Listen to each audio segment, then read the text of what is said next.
नमस्कार, मैं हूँ astro vastu expert Savi Singh and आज हम बात करने वाले हैं कि सितंबर का महीना आपके लिए आपकी राशि अनुसार क्या कुछ खास लेकर आ रहा है।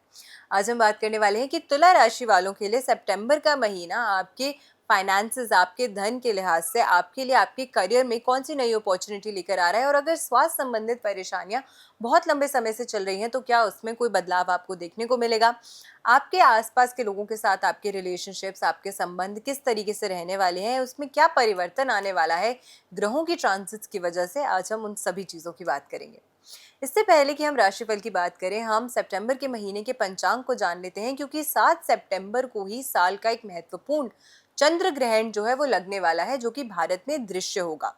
इसी के साथ में 7 सितंबर को प्रारंभ होंगे पितृपक्ष, जो कि 21 सितंबर तक रहने वाले हैं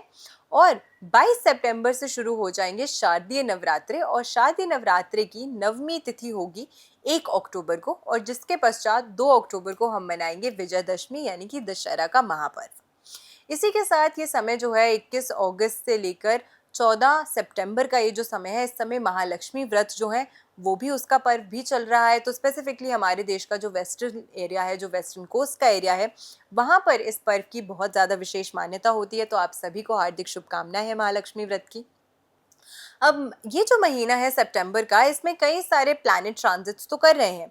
लेकिन महत्वपूर्ण चीज़ें ये है कि इस महीने के दौरान सूर्य और केतु जो है वो युति करने वाले हैं, क्योंकि साथ में अगर हम बात करते हैं तो चंद्रमा और राहु जो है वो समसप्तक दृष्टि, वो समसप्तक योग जो है वो भी बनाएंगे 7 सितंबर को, जिस दिन चंद्र ग्रहण लग रहा है। और उसी के साथ में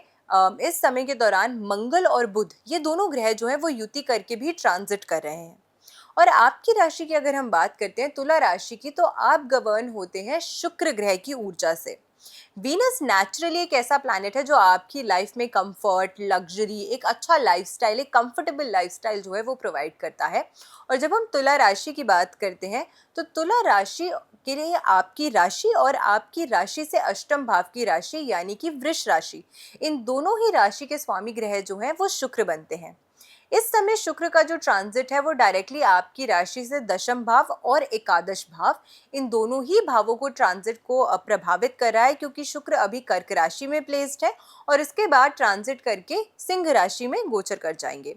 तो इस समय शुक्र का यानी कि आपकी लग्न की स्वामी की राशि का या आपकी राशि के स्वामी का जो केंद्र और त्रिषाढ़ाय भावों के साथ ये जो एक कॉम्बिनेशन बनाता है, ये एक बहुत शुभ कॉम्बिनेशन है।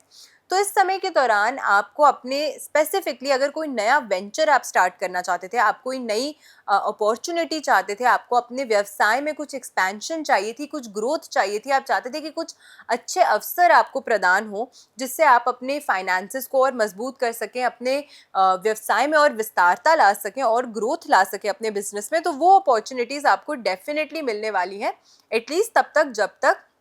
शुक्र की प्लेसमेंट जो है वो दशम भाव में रहने वाली है। जैसे ही शुक्र एकादश भाव में ट्रांजिट करेगा, लग्न के स्वामी की एकादश भाव की प्लेसमेंट भी एक तरीके से एक राजयोग फॉर्म करती है, लेकिन ट्रांजिट अनुसार यहाँ पर इस राशि में ऑलरेडी केतु प्लेस्ड है और केतु नेचुरली एक ऐसा ग्रह है जो हर कार्य में थोड़ी सी अड़ंगा अड़ाने का, थोड़ा सा ऑब्स्टिकल्स लाने का, थोड़ी सी परेशानियां क्रिएट करने का या डिलेज लाने का कार्य जो है वो करता है। तो नेचुरली जब शुक्र ग्रह के साथ केतु प्लेस्ड हो जाता है तो वो आपको कहीं ना कहीं अपनी मटीरियलिस्टिक लाइफ से डिटैच भी कर सकता है। तो आप कोई कार्य तो शुरू करेंगे, लेकिन उसके बाद में आपको कहीं ना कहीं वो जो डिटर्मिनेशन या जो ऊर्जा आपको चाहिए उसको आगे बढ़ाने की, केतु की प्लेसमेंट की वजह से वो ऊर्जा में कहीं ना कहीं कमी आती हुई आपको नजर आएगी, जिसकी वजह से कार्य शुरू तो कर दिया लेकिन सस्टेन करना आपके लिए वो मुश्किल होगा। तो इसीलिए आपके लिए इस महीने के दौरान और महत्वपूर्ण हो जाता है कि आप अपने इस ग्रह की ऊर्जा को और ज़्यादा स्ट्रॉन्ग करें और ज़्यादा पावरफुल करें, ताकि इस तरीके की जो परेशानी आ रही है उससे आप डायरेक्टली जो है वो ओवरकम कर सकें। सूर्य ग्रह जो है वो भी अगर हम बात करें तो इस समय के दौरान गोचर कर रहे हैं और सूर्य प्लेस्ड रहने वाले हैं आपकी राशि से एकादश भाव यानी कि 11th हाउस में, सिंह राशि में। ये भी केतु के साथ युति करेंगे और उसके बाद ट्रांजिट करेंगे 16 सितंबर को सिंह राशि से कन्या राशि में, जो कि आपके भाव से द्वादश भाव की राशि है। तो सूर्य और केतु की जो युति है अगेन कहीं ना कहीं आपके लिए थोड़ी सी संघर्ष और परेशानियां जो है वो बढ़ा सकता है 11th हाउस में। 11th हाउस भी एक तरीके से आपके फाइनेंसेस को ही गवर्न करने का, आपके धन को ही गवर्न करने का भाव जो है वो माना गया है। और वहां पे जब केतु प्लेस्ड हो जाता है तो अगर आपको किसी भी प्रकार की मॉनेटरी सहायता लोगों से मिलती है, या आप कोई भी ऐसा काम करते हैं जहाँ पे आपको रेंटल इनकम आती है, या कोई भी अन्य इनकम जो आप अपने बिजनेस के अलावा या अपने जॉब के अलावा कमाते हैं, वो एकादश भाव उसका नेतृत्व करता है। और यहाँ पे केतु की प्लेसमेंट कहीं ना कहीं उस इनकम में थोड़ी सी परेशानी, डिलेज या ऑब्स्टिकल्स जो है वो भी पैदा कर सकता है, तो उसका खास ख्याल आपको जरूर रखना चाहिए। इसके बाद में सूर्य की प्लेसमेंट जो 12वें भाव में होगी, यह आपके स्वास्थ्य संबंधित परेशानियों को थोड़ा सा ट्रिगर करते हुए या बढ़ाते हुए भी आपको नजर आने वाला है। मंगल और बुध, मैंने शुरू में ही बताया कि मंगल और बुध भी इस समय के दौरान एक साथ युति करके यानी कि कंजंक्शन में ट्रांजिट करने वाले हैं। और मंगल 28 जुलाई से ही प्लेस्ड है कन्या राशि में, जहां बुध भी प्लेस हो जाएंगे। और 16 सितंबर को ये दोनों ही ग्रह जो हैं वो एक साथ ट्रांजिट करेंगे तुला राशि में,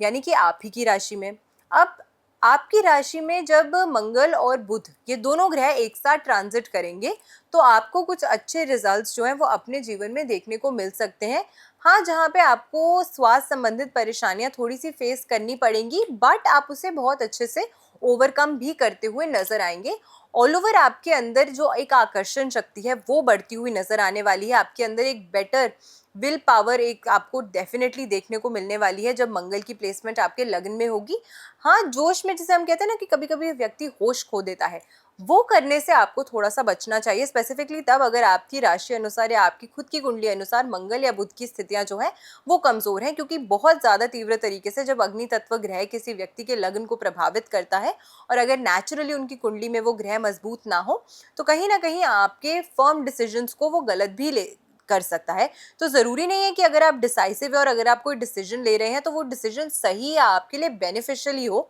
क्योंकि कहीं ना कहीं इस भाव में मंगल की प्लेसमेंट आपके अंदर एक जुनून तो लाएगी बट कहीं ना कहीं जिद्दीपन भी ला सकती है। तो जुनून और जिद्दीपन के बीच की वो जो फाइन लाइन है उससे आपको मिटने नहीं देना है, या उसका डिफ्रेंशिएट जो है वो आपको हमेशा करके रखना है। अगर आप चाहते हैं कि इस महीने के दौरान जो भी आप निर्णय ले रहे हैं उससे वाकई में आपको आपके जीवन में अच्छा लाभ जो है वो देखने को मिले। इसी के साथ में गुरु ग्रह की अगर हम बात करते हैं तो वो नवम भाव में प्लेस रहने वाले हैं। और नवम भाव में गुरु ग्रह की जो प्लेसमेंट है वो आपके लिए कुछ अच्छे रिजल्ट्स लेकर आने वाली है। आपकी इन जनरल धार्मिक यात्राओं के प्रति कोई इंक्लिनेशन जो है वो बढ़ सकती है, या फिर इस ग्रह में इस प्लेसमेंट की वजह से अगर आप हायर एजुकेशन परस्यू कर रहे हैं, पीएचडी कर रहे हैं, पोस्ट ग्रेजुएशन कर रहे हैं, तो उस लिहाज से भी ये जो प्लेसमेंट है वो आपकी हायर एजुकेशन में स्टूडेंट्स को कुछ अच्छी सपोर्ट जो है वो प्रोवाइड करती हुई नजर आएगी। तो ऑल ओवर इस महीने आपको कुछ बदलाव, कुछ उतार चढ़ाव जो है वो अपने जीवन में देखने को मिलेगा। लेकिन क्योंकि हम चाहते हैं कि आपके लिए जो महीना है वो बहुत ही अच्छे से निकले, बहुत ही स्मूथली निकले, और जैसे कि मैंने स्टार्टिंग में ही आपको बताया कि आपके लिए ज़्यादा महत्वपूर्ण है कि आप अपनी राशि के स्वामी ग्रह शुक्र की ऊर्जा को हमेशा बलवान करके रखें, उसे हमेशा स्ट्रॉन्ग रखें, जिससे आपको हमेशा अपने करियर में, फाइनेंसेस में, अपनी लव लाइफ में हर तरीके से आपको ग्रोथ मिले। क्योंकि शुक्र ही एक ऐसा ग्रह है जो आपके जीवन में आपको सुख, यानी कि हर वो चीज़ जिससे आपको सुख महसूस हो, सुख की अनुभूति हो, लग्जरी हो, कंफर्ट हो, प्रेम हो, वो प्रोवाइड करता है। तो ऐसे में शुक्र की ऊर्जा को बलवान करने के लिए आपको रोज यानी कि गुलाब का इत्र जो है वो नियमित रूप से अप्लाई करने का यानी कि लगाने का प्रयास करना चाहिए। अगर नहीं लगा सकते, क्योंकि कुछ लोगों को खुशबू से एलर्जी भी होती है,